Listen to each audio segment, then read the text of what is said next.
Thank you, Dave. He made that reference to the rough characters in 1977, and I know it's not polite to one up once, but you should have seen it in 1969. But I have to say, just as in 77, 69, all of those years in between, and probably even up until today, the people come to Ananda for many different reasons. They came, there's obviously the attraction of living in community, the attraction of the countryside, the attraction of doing a good work, whether it be in a school or outreach, all of these types of things, and service and all of the opportunities that it gives us. But I have to say, and I think this is also what Dave was saying, that the success of Ananda through all of these years has been based upon those people who came. Yes, they wanted to do those things outwardly, and there's certainly nothing wrong with that. But underneath, there was a deep desire for God. And not just a deep desire for God, a deep desire to actually practice and an attraction to these teachings that Paramahansa Yogananda and the great masters have given us. So people came here to practice Kriya, and I know this was my goal when I first came onto the spiritual path.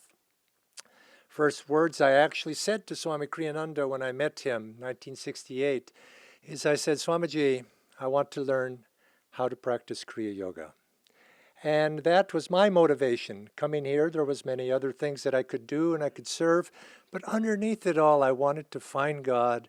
And I knew from reading the autobiography of a yogi and from my association from Swamiji that this was going to be the instrument. You might say it was going to be that tool that was going to be able to help me to be able to accomplish my goal.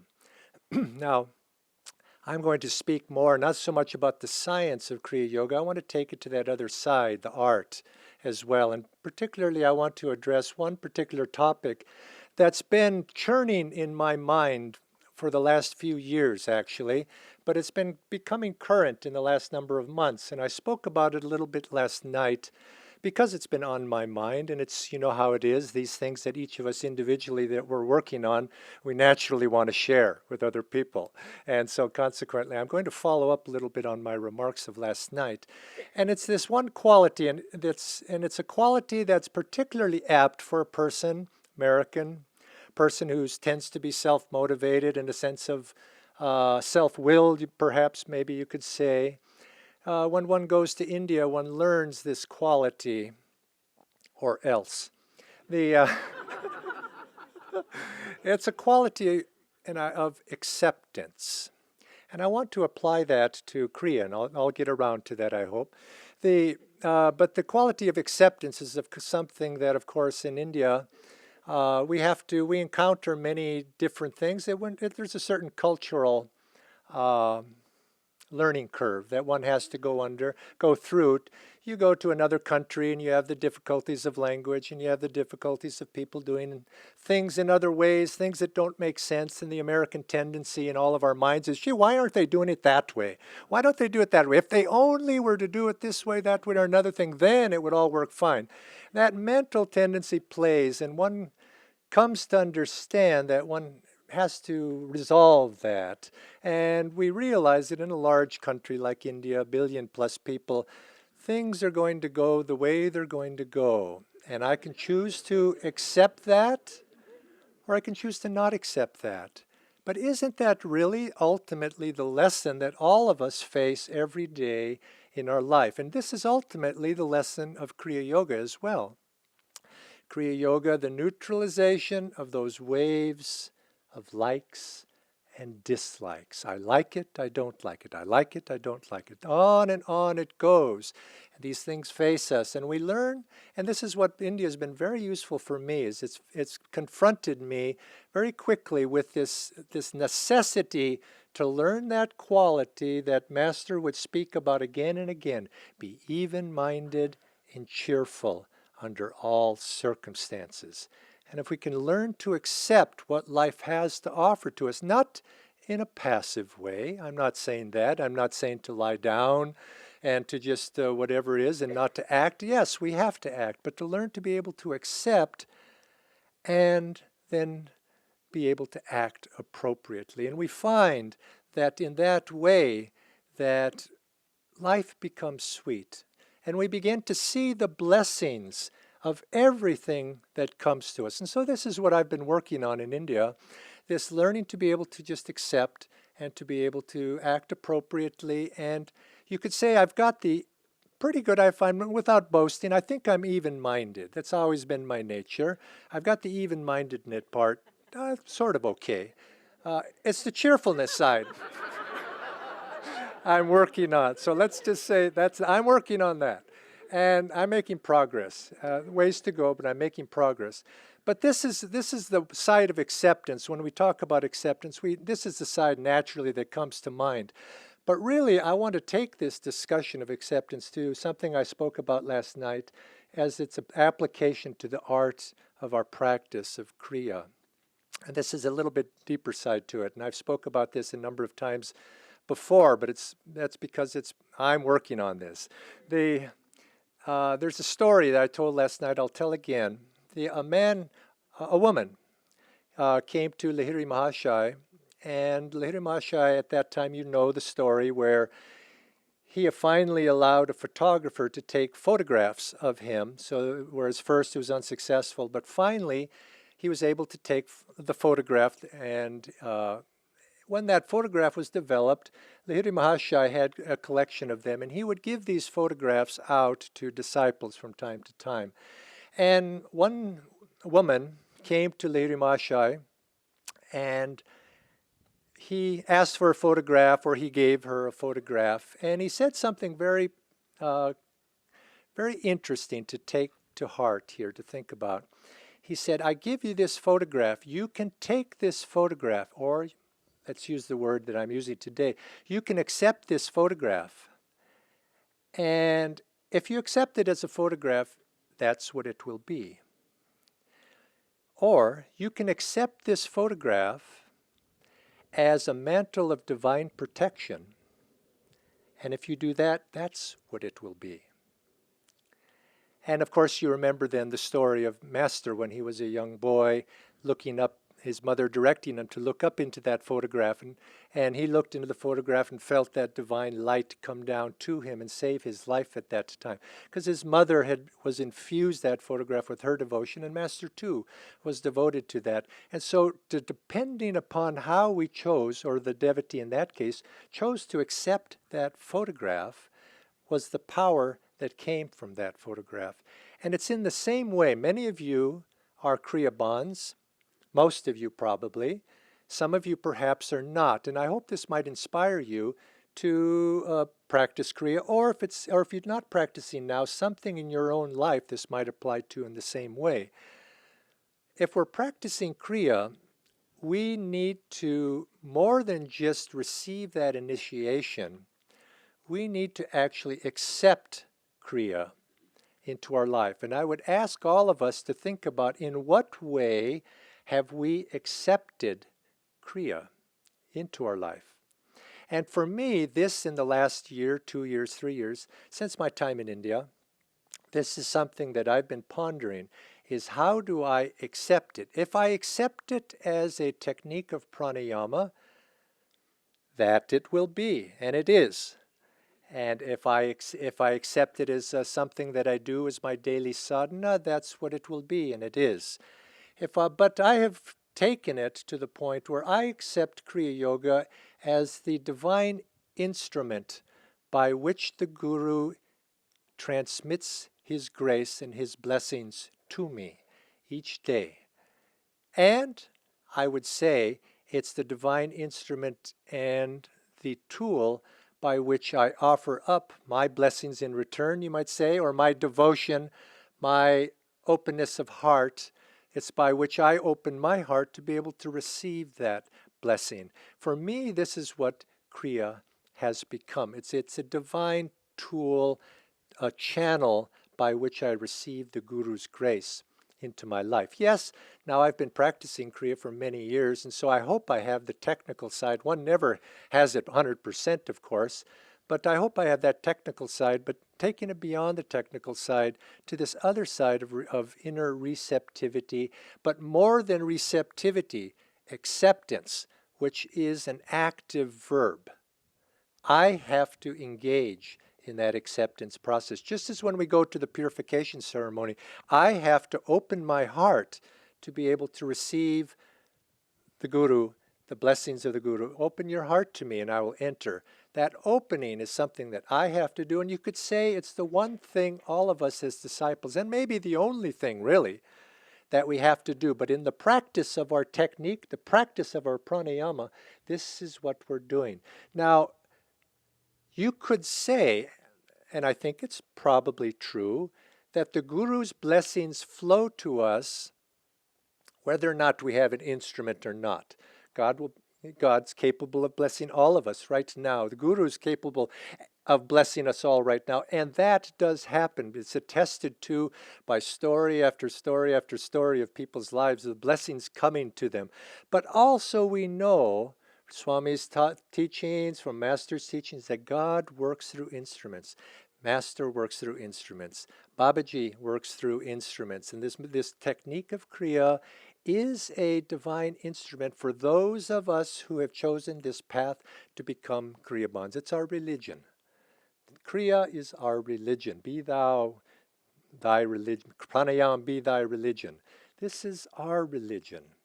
And so it works through an instrument. There's an interesting story of, you know how Master, or Lahiri Mahashaya, of course, would give the people who would come to him for healing, and he would give the herbs and the oil, and of course his blessings. He would give his blessings, but he'd always do it through an instrument. He wouldn't just bless them and say, "Be well."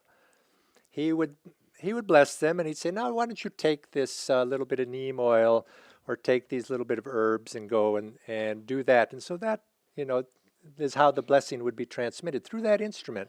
Well, there's a story. A woman comes to him whose daughter is very ill. And the daughter's very ill. But she's very close to Lahiri Mahashaya, and so she assumes, well, the Master's blessings are always there. Bless my daughter that she be well. And Lahiri Mahashaya says, blesses, gives that blessings. But then says, take a little bit of black pepper. Grind that black pepper in a mortar and give that to the daughter. And she goes, but she was also seeing allopathic doctors and others, and she felt that at that time the Master's blessings were there, so everything would be good. But as it turned out, she forgot to give the pepper, and the girl died. Now, what makes this an interesting story is that woman was the Lahiri Mahashaya's wife, and that daughter was his daughter. And you would think, now why? Why would that be? Certainly, why wouldn't the Master's blessings just cure her like that? Why the instrument? I don't know the answer, because obviously there are also stories of Lahiri Mahashaya interceding without the necessity. There's a story of Abheya, who we read about, who wanted the birth of a child. He had lost all her children.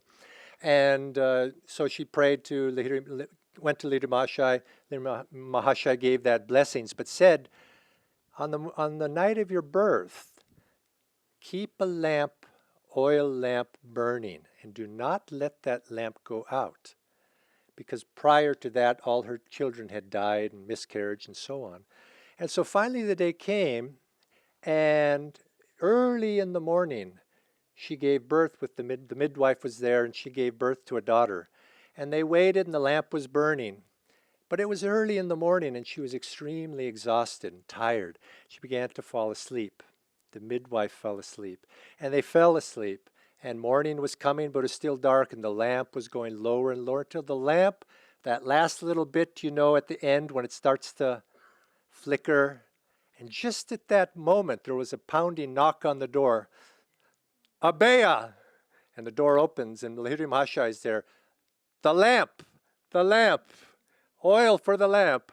And she woke up, and she filled the lamp, and Lahiri Mahashaya was gone. See, he interceded in that case. But why not in the other? I don't know the answer. But nevertheless, he prescribed. perhaps it was to let karma had to work itself out. Who knows why that should be? But he prescribed that instrument. And so consequently, the instrument for all of us is this Kriya Yoga. This is what Babaji gave to Lahiri Mahashaya and has been passed down to each one of us to be the instrument. It may sound kind of rather grand, but it's the instrument of our salvation if we accept it as that. If we choose not to accept it that, it can be something else. But I would ask you, if particularly all of you who are Kriya Bonds, new Kriya Bonds, what are you going to choose to accept it as? And so when you practice Kriya, why not practice with that in mind, thinking, I am drawing those blessings. This is the instrument, this is the tool that Master has given to me to be able to affect that salvation, to allow those blessings to work within me. And then if he chooses to supersede all that, all the better. But this is we find will be that instrument, and that will begin to change us. Kriya is a remarkable instrument. And as you begin to practice deeper and deeper, you'll begin to see changes begin to come into your life. And this has been my experience as I've been in the practice of Kriya, is that little by little you begin to find yourself, little things don't bother you so much anymore. And in time, you can let the little things go. And as time goes by, you begin to realize that everything's pretty much a little thing. It's not that big a deal. You begin to have that perspective when you begin to remove yourself from that personal identification of everything that's going on in your life. Things happen, don't react so much. Just be even-minded and cheerful in all circumstances, and you will find that life plays itself out through your body. It plays itself out, and you don't have to interfere. As Americans, as Westerners, we tend to be very active. It says, I have to be the actor. I have to be the doer. And this is a good trait because it gets us on the path and it gets us to do things. And this is, you might say, America and the West is notable for this. But on the other side, we want to balance that by being in tune with reality as it is and to flow like water in a stream. There's another very curious story I thought I'd share in the few minutes I have here. Another curious story that about Lahiri Mahashaya is he would, every morning, he would, of course, all night long, he would sit and basically be in samadhi all night long. I don't believe he slept in much of his life, in later years of his life. He'd be in samadhi at night, and then when the sun would come up, he and a disciple or two would go to the Ganges, and he'd take a bath in the Ganges, and then he would come out of the water, and then he would make his way back home. Well, one day he went to the Ganges, and he took his bath, and he was very ecstatic. And as he was walking home, he said to his disciple who was accompanying him, he says, please tear a piece of cloth from your dhoti.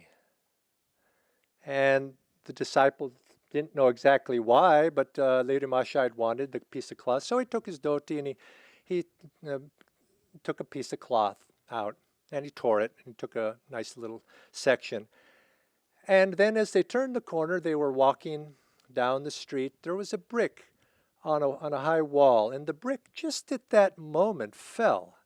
And the brick fell and hit Lahiri Mahashaya in the foot and caused a gash in his foot.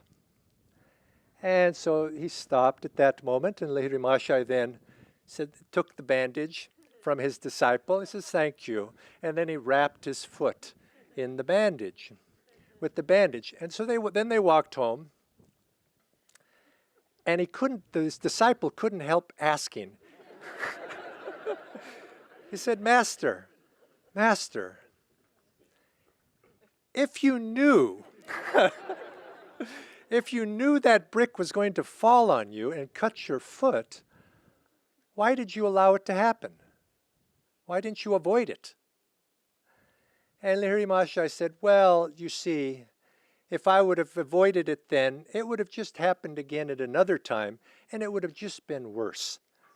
And so why not let it happen then? Now, this is an attitude that's a little bit hard for the Western mind to accept. But you have to understand, Lahiri Mahashai, and I would say, was not attached to his body. He had no attachment to his body.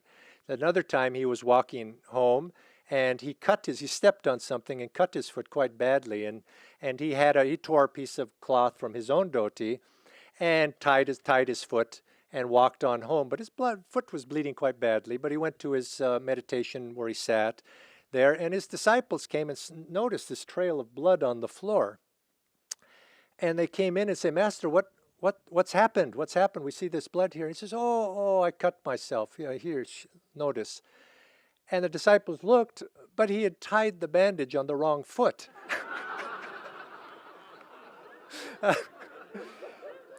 Now, when you're in that state, perhaps you allow life, God, to play out through your body. But but those of us who are identified still, we have this identification. It's probably our responsibility to look out for this temple, this bodily temple. But nevertheless, through the practice of Kriya, we begin to detach ourselves from those little things, the little things that happen day after day. Don't let them bother you. If you plan to come to India, this will be a good lesson for you. Good thing to prepare. Don't let them bother you. And you find that when you do that, underneath, you see everything is a blessing that comes to you. Remember that story of Swamiji when he wrote to Anandamoyi Ma after he was expelled from SRF, and she wrote back, "Take this as Guru's grace, Guru's blessings." And Swamiji said he couldn't do that at that time. But in time, you'll see, as you practice your Kriya, accept it as the Guru's grace in a direct form in that practice, and you see everything, not just in the practice of your daily sadhana, but everything that happens to you, what's happening. It's all Guru's blessings. But in the practice of Kriya, it's very, very immediate. So what I would ask of you is as a Kriyaban, make Kriya, but make it your religion. Kriya, you could say for me, Kriya is my puja.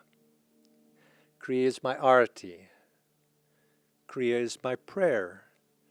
Kriya is my devotion. Kriya is my communion.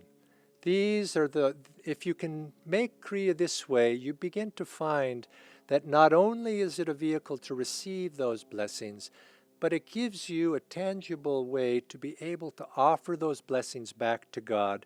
And in this way, your relationship becomes very sweet. And you'll find that in a short period of time, particularly for those of you who are taking Kriya last night, in a not a long time, you'll see your life changing for the better. And you'll find that Kriya actually works. It delivers on the promise that has been given in the autobiography of a yogi. Don't doubt that. Accept it as a truth, and it will become a truth if you practice. Blessings to all of you.